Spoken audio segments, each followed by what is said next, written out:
The Secret of the Indian by Lynne Reid Banks. Chapter 10. A Rough Ride. Patrick brooded, his chin on his hands, his elbows on his bent knees. He was sitting in the massive shadow of Boone's corpse.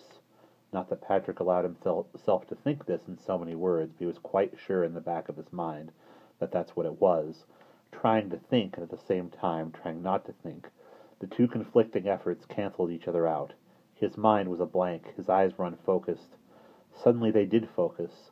They focused on something he hadn't noticed before. Heaven knows why, because it was absolutely enormous.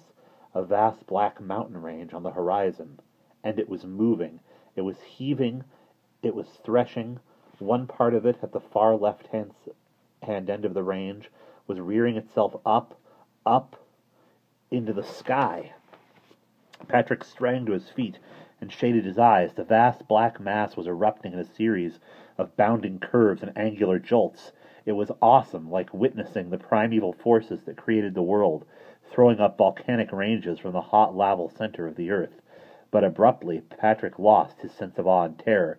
He threw back his head and laughed, because now the mountain range finished heaving and stood upright on four titanic legs. Revealed for what it was a horse. It must have been lying motionless in what to Patrick was the distance. Its spirit, or whatever, somehow far away in place and time, and now it had come back to life and stood up and, "Cripes!" It was lumbering toward him. Patrick ran. He ran back toward the sheltering bulk of Boone. He hid himself under a vast flap that was the lapel of Boone's plaid shirt collar, tucked under his bristly chin.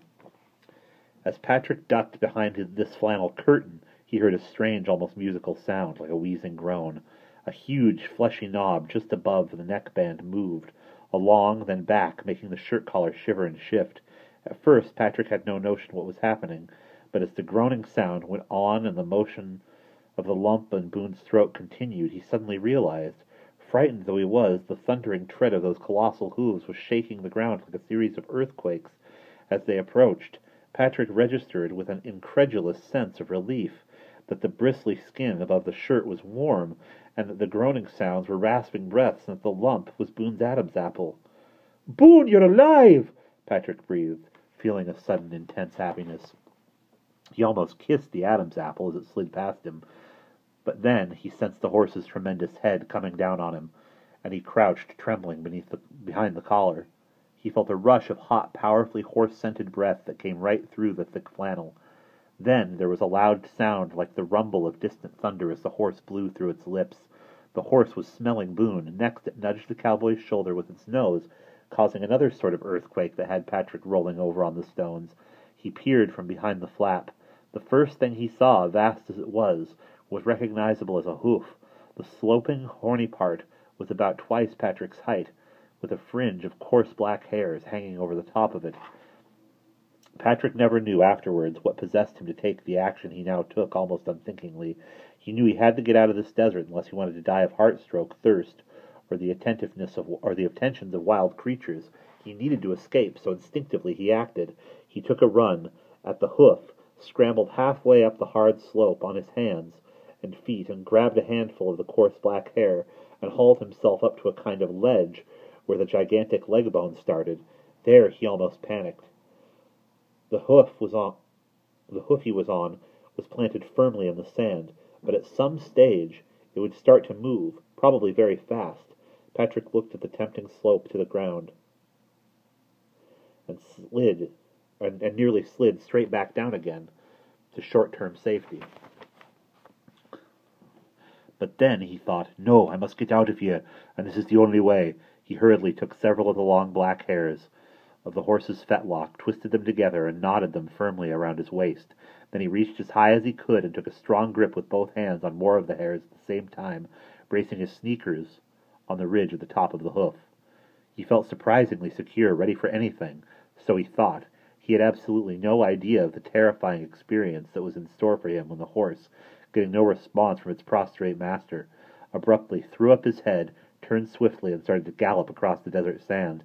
Patrick had always loved terrifying rides at fairs, the scarier the better. The centrifugal drum was one of his favorites, and that rocket that spins and plunges and twists and whirls around all at the same time, but no fair ride ever dreamed up by an ingenious showman could compare with standing braced on the hoof of a giant horse as it races over hot sand. Over and over again the great hoof would rise in the air, leaving Patrick's stomach far below, and sweep through a monstrous arc that had Patrick dangling high above the sand.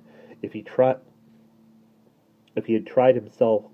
hadn't tied himself on securely, nothing could have saved him.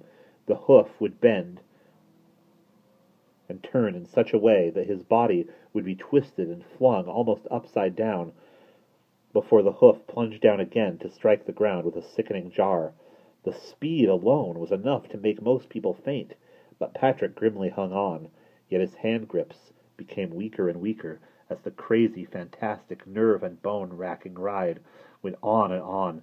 To make matters worse, dust and stones struck up from the ground by the flying hooves, flew through the air and pelted Patrick all over.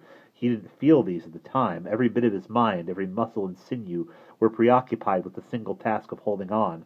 He didn't know that his eyes were screwed shut, that his breath was coming in jolts, that with every breath he uttered a cry or a groan. For him all was sickening motion, whirling blackness, jarring blows, and absolute terror. By the time it stopped, he was almost unconscious. His handholds had given way. The one wrist was still held by a tangle of hairs. He hung from this, and the tie at his waist like a rag doll. His whole body was covered with bruises. His throat was choked with dust, so that he could scarcely draw breath. Gradually he came back to his senses and straightened up painfully. He opened his eyes with difficulty. They were caked with wind tears and dust. He peered dazedly around him. There seemed to be a lot going on. Noise, movement. At his level, near the ground, he could see a lot of other huge hooves, moving and stomping. The ground itself was not sand, but packed earth. There was a very strong horse smell, probably dung. He raised his eyes and saw some vast posts and rails, and the heads of a number of horses behind his own. Straight before him was a wooden cliff about 6 times Patrick's height. The hoof he was still attached to lifted and made a pawing movement that brought it level with the top of this cliff. Patrick saw what it was, the edge of a wooden sidewalk. Now he could see gigantic feet, some in cowboy boots with villainous spurs attached, others in lighter footwear, all but covered by long skirts, striding past with vast steps that thundered on the boards. Patrick took advantage of the horse's hoof being, for the moment, planted on the sidewalk to free himself. Just as well, no sooner as he slid down the sloping hoof to the wooden floor than his horse's head swept down, its giant slabs of teeth, as big as a tombstone, bit scratchingly into its fetlock, exactly where Patrick had been tied a moment before. It was dangerous to try to cross the sidewalk. Any one of those mighty thundering feet could crush him on the way. From his viewpoint, it was like trying to make it across a 10-lane highway during rush hour. But he couldn't stay here. Already the horse was sniffing at him, nearly sucking him up into its cavernous nostril. Patrick ran out of range and found himself surrounded by the feet. He must get out of here. He must find someone to help him. Just then, he saw some boots coming to a standstill right beside him. Curiously, they were not brown or black, but bright red and shiny. One scarlet lace had come untied and hung down to the ground. Patrick put his head back as far as it would go and looked upward. He could see a whole sky of frothy white petticoats and the hem of a red satin dress a long way above him. It was a lady. She had come up onto the sidewalk from the dirt and had paused for a moment. Again he acted without thinking, grabbing the red bootlace and heaving himself up, though he ached in every limb, onto the arched instep where he could find a comfortable and safe refuge among the crossed red laces and metal-ringed lace holes. "I am safe," he thought. That was his opinion. And that is the end of Chapter 10.